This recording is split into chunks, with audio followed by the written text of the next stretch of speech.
Hola hermanos, es un gusto estar con ustedes una vez más. El pasaje que vamos a estudiar hoy es un pasaje muy conocido. Vamos a Filipenses capítulo 2. Abrimos nuestra Biblia en el versículo 5 y vamos a leer hasta el versículo 8. Esta enseñanza la podemos titular como el gran ejemplo. Jesús nos da un ejemplo y nos da una enseñanza de cómo es que nosotros tenemos que vivir la vida cristiana. Dice el verso 5 de esta manera: haya pues en vosotros este sentir que hubo también en Cristo Jesús, el cual siendo en forma de Dios no estimó el ser igual a Dios como a cosa a que aferrarse, sino que se despojó a sí mismo tomando forma de siervo, hecho semejante a los hombres, y estando en la condición de hombre, se humilló a sí mismo, haciéndose obediente hasta la muerte y muerte de cruz. Filipenses 2, del 5 al 8. Obviamente, por cuestión de tiempo, no vamos a abarcar todos estos versos, pero quiero que tengamos en nuestra mente todo el verso completo. En la historia cristiana, hermanos, Dios desciende para ascender de nuevo. Dios baja de la cima más alta, Dios baja de lo absoluto y desciende hasta la tierra, hasta el tiempo, hasta el espacio, hasta ser humano. C.S. Lewis lo describe de esta manera y me gustó. Podemos imaginar a un buceador que primero se despoja de todo hasta quedar desnudo. Luego echa un vistazo al aire y desaparece con un chapoteo invisible y atraviesa vertiginoso las claras y las tibias aguas hasta adentrarse a las más oscuras, a las más frías, hasta hundirse en las aguas más profundas, a la zona mortífera del cieno, al fango, a la vieja podredumbre. Y luego, después de haber hecho esto, él regresa nuevamente al color, a la luz. Sus pulmones casi estallan hasta regresar por fin a la superficie con el precioso tesoro que gotea en su mano. Fin de la cita. Hermanos, la encarnación es el milagro central del cristianismo, la suprema y más maravillosa obra que Dios ha hecho jamás.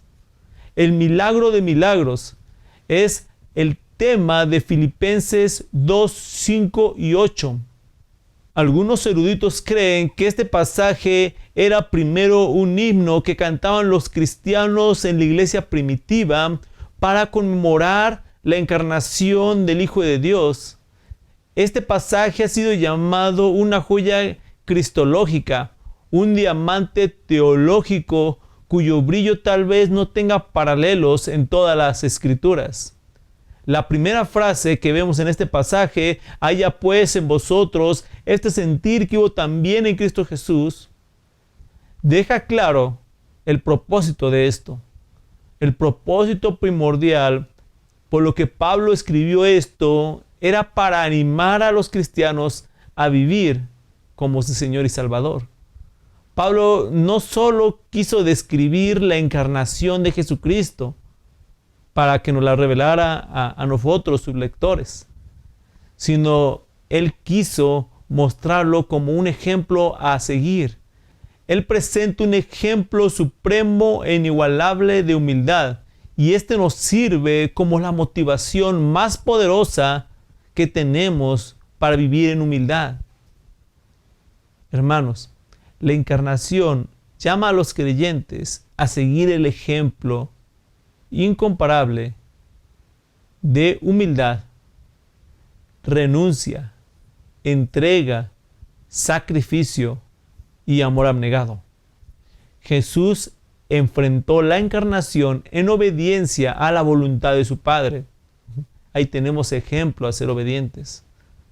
El sentir de Cristo significa la actitud que Cristo demostró haya pues en vosotros este sentir, esta actitud que hubo en Cristo Jesús.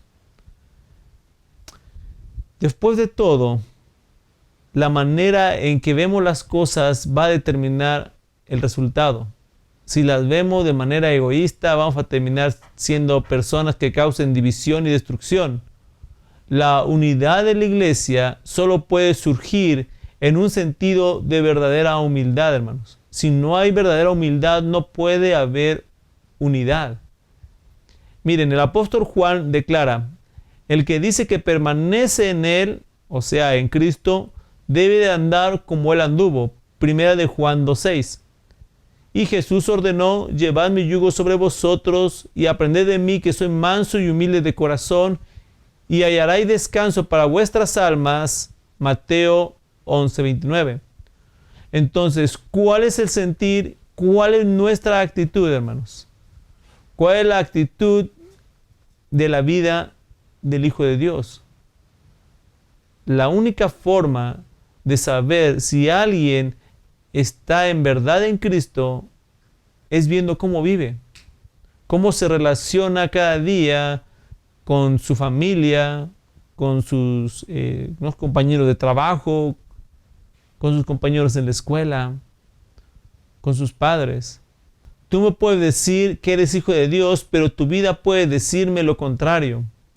Tus palabras carecen de sentido cuando tu vida no refleja lo que dices. Yo te pregunto, ¿llevas el yugo de Jesús? ¿Eres manso? ¿Eres humilde de corazón? El camino de la humildad no es el camino del mundo. En especial, no es la elección de los líderes mundanos, quienes toman lo más selecto para sí. Se otorgan los máximos lugares de honor y de respeto, y antes de servir, se supone que han de ser servidos. Esa es la forma del mundo, donde la gente desea estar en eminencia, donde la gente desea que otros los sirvan y no desean servir a los demás. Y es triste darse cuenta que aún dentro del cristianismo llegamos a encontrar pastores o predicadores, cantantes que parecen estrellas de cine, que exigen hoteles de cinco estrellas y no menos que eso. Un hermano común de la congregación no se puede acercar a este tipo de hermanos. Tiene que acercarse primero al representante o a la secretaria para hacer una cita, para acercarse a este tipo de hermanos que se encuentran en cierta eminencia. Saben, la mayoría de judíos en el tiempo de Jesús, entre ellos los 12 apóstoles, durante gran parte de su ministerio, esperaban que el Mesías fuera un libertador, que conquistara, que reinara, que recibiera honores. Al igual que los judíos, si nosotros como cristianos hubiéramos tenido que imaginar el plan de la encarnación del Hijo de Dios, sin duda, hermanos, se habría esperado que Jesucristo naciera en una familia ilustre que recibiera la mejor educación. Porque así es como el mundo ve las cosas. Sin embargo, esa no es la manera en que Dios obró. Su Hijo unigénito nació en la familia más humilde, en el lugar más humilde, a los ojos de quienes lo rodeaban, incluso de su propia familia y amigos. Vivía como un hombre cualquiera. Pablo nos llama a tener la actitud que tenía Cristo. Nos invita a seguir su ejemplo. Es triste ver, hermanos, que en este tiempo nuevamente hay personas evangélicas, cristianas, que se llaman a sí mismos cristianos, que solamente buscan lugares de honor. Claro, hermanos. Claro que los creyentes no podemos seguir el ejemplo de Cristo respecto a su deidad, a la encarnación, a la perfección moral y espiritual que Él tenía. No podemos imitar los milagros que Él hacía, ni tampoco podemos hacer la obra redentora que Él hizo en la cruz. No obstante, se nos llama a seguir su ejemplo de humildad, como lo manifestó en la encarnación, hermanos. O sea, Jesucristo hizo tantas cosas impresionantes y solo nos llama a ser humildes como Él. No nos invita a que hagamos sacrificios como los que Él tuvo que hacer. Solamente a vivir una vida de humildad. Es sorprendente ver a cristianos que se sienten príncipes y princesas y que actúan como tal, sin una gota de humildad, llenos de soberbia. Hermanos, Jesús mandó a sus seguidores, pero vosotros no queráis que os llamen rabí, porque uno es vuestro maestro, el Cristo, y todos vosotros sois hermanos. No me llaméis Padre vuestro a nadie en la tierra, porque uno es vuestro Padre, el que está en los cielos. Ni seáis llamados maestros, porque uno es vuestro Maestro, el Cristo, el que es el mayor de vosotros, sea vuestro siervo. Porque el que se enaltece será humillado, y el que se humilla será enaltecido. Mateo 23, del 8 al 12. Qué interesante, ¿verdad, hermanos? Hoy en día parece que es todo lo contrario de lo que está diciendo Jesús. Jesucristo dijo, no se llamen maestros, y hoy en día muchos desean títulos, me refiero a evangélicos. Muchos desean ser llamados doctores en teología, apóstoles, licenciados. Y no estoy diciendo que sea mala la preparación, ni que sea malo que tú recibas algún título académico. Lo que es malo es la actitud de querer ser más que otro, de sentirte superior, de sentirte merecedor de gloria y reconocimiento. Hay personas que les gusta que se les presente con muchos títulos para que todo el mundo sepa qué clase de hermano es el que tenemos enfrente. A la carne le gusta ser reconocida. A la carne le gusta ser elogiada. Aún, hermanos, cuando servimos, yo pregunto, ¿a quién no le gusta que se le reconozca su trabajo? ¿A quién no le gusta que se le reconozca su esfuerzo? Muchas veces nos llegamos hasta molestar cuando nadie se toma el tiempo para agradecernos. El punto de esto no es que no seamos agradecidos con los que nos ayudan. Por supuesto que hay que agradecer a las personas que nos apoyan y nos ayudan. El punto de esto es el deseo del ser humano de ser reconocido y aplaudido, de ser, no sé, de tener cierta fama. Así es el ser humano, hermanos. Hoy en día parece que nadie quiere pasar desapercibido en la sociedad. Y olvidamos el ejemplo de Jesús de servicio y humildad. Hermanos, el descenso humillante de Jesucristo fue desde una posición muy alta, dice la Escritura, en forma de Dios. Quiero decirles, antes que nada, hermanos, que antes, durante y después de la encarnación, Jesús era, por naturaleza, de forma plena y eterna Dios. Jesús nunca dejó de ser Dios cuando se hizo hombre. Jesucristo era desde la eternidad sin alteración alguna y siempre será en forma de Dios. A la luz de la realidad de la deidad de Jesús, plena e inalterable, su encarnación fue la más honda humillación posible. Porque para Cristo cualquier cambio y a cualquier nivel, incluso pasajero, significa descenso. Por definición, abandonar la perfección requiere adoptar algún grado de imperfección. No obstante, no dejó ni menguó su perfecta deidad ni absoluta santidad. Esta es una realidad que excede la comprensión humana. El Creador tomó forma de lo creado, Lo infinito se hizo finito, lo absolutamente santo llevó el pecado. Hermanos, esta verdad del Evangelio, infinitamente maravillosa y cardinal, es imposible de entenderse, pero debe creerse, hermanos. Yo no entiendo, no estoy ni siquiera cerca de comprender esta realidad. ¿Cómo pasó esto? Pero lo creo.